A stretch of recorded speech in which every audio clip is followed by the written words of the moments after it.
آج کل ایک بات گردش کری ہے انجینئر مرزا عرف چھوکرا جو بہت بڑا دجال ہے۔ دجال وہ کانا دجال نہیں، دجال کا مطلب ہے جھوٹ بولنے والا، اور یہ بات میں نہیں کر رہا، یہ لوگ کر رہے ہیں۔ اس انجینئر مرزا نے اللہ کے پیارے محبوب صلی اللہ علیہ وسلم کی شان میں گستاخی کی، بلکہ بہت بار ان کی شان میں بے ادبی کی، جو میں آپ کے سامنے بیان نہیں کر سکتا، کیونکہ اللہ پاک نے قرآن مجید میں فرمایا ہے جو لوگ یہ چاہتے ہیں کہ اہل ایمان میں بے حیائی یا برائی کی بات پھیلے، ان کے لیے دنیا اور آخرت میں دردناک عذاب ہے۔ اس سے معلوم ہوا کہ کوئی بد کلامی کرے یا بے ادبی، اس بات کو آگے پھیلانا سخت گناہ ہے، کیونکہ اس طرح دوسروں کے ایمان کو نقصان پہنچ سکتا ہے، اور گستاخ کی بات مزید آگے لوگوں تک پھیلے گی، اور یہ انسان مسلم اور کرسچن کے درمیان تفرقہ پھیلا رہا ہے۔ تو میں یہ ثابت کرتا ہوں کہ یہ کتنا بڑا جھوٹا ہے۔ تو پہلے آپ یہ ویڈیو ملاحظہ کیجئے۔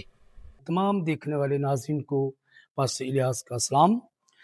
سو اس وقت میں تمام ناظرین کو بتانا چاہتا ہوں، اور بالخصوص ملک پاکستان کے تمام شہریوں کو اس بات سے جو ہے کی طرف توجہ دلانا چاہتا ہوں کہ ہمارے مذہب کے اندر، ہمارے بائبل کے اندر کوئی ایسی چیز نہیں کہ جو انتشار پھیلائے۔ جیسے حال ہی کے اندر آپ نے دیکھا کہ مرزا انجینئر صاحب نے جو ویڈیو وائرل کی، اور اس کے اندر انتشار پھیلانے کی کوشش جو کی گئی ہے کہ ہم ملک پاکستان کے اندر جو شہری ہیں پرامن ہیں، پرامن سے ہم رہ رہے ہیں، اور میں درخواست کرتا ہوں حکومت سے بھی کہ ضرور انجینئر مرزا کے خلاف جو ہے قانونی کارروائی ہونی چاہیے، اس لیے کہ یہ ملک پاکستان کے اندر مسلم اور کرسچن کے اندر ایک بہت بڑا فتنہ، ایک بہت بڑا انتشار پھیلانا چاہ رہا ہے۔ لیکن یہ انجینئر مرزا دجال جھوٹا انسان، اس کو یہ پتا ہے کہ کرسچن رسول اللہ علیہ وسلم کی شان میں کیا گستاخی کرتے ہیں، یہودی رسول اللہ علیہ وسلم کی ذات پہ کیا گستاخی کرتے ہیں، اور اس سے بڑھ کے بات کہ جو مفتیان 10 15 یا 20 سال میں مفتی بنتے ہیں، یہ انسان بولتا ہے میں نے 2 گھنٹے میں سارے کورس کمپلیٹ کر لیے۔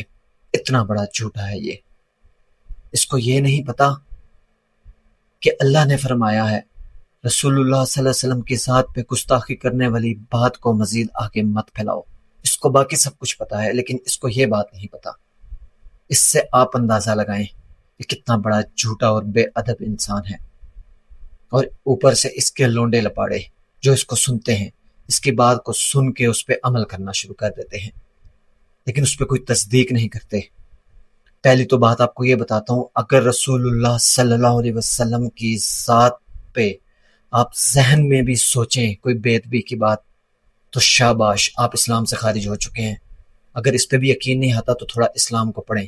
قرآن اور حدیث کی بات کرتے ہیں آپ لوگ، تو قرآن کھول کے پڑھیں۔ رسول اللہ علیہ وسلم کی ذات پہ سوچنے سے بھی ایمان سے خارج ہو جاتے ہیں آپ کفر میں چلے جاتے ہیں۔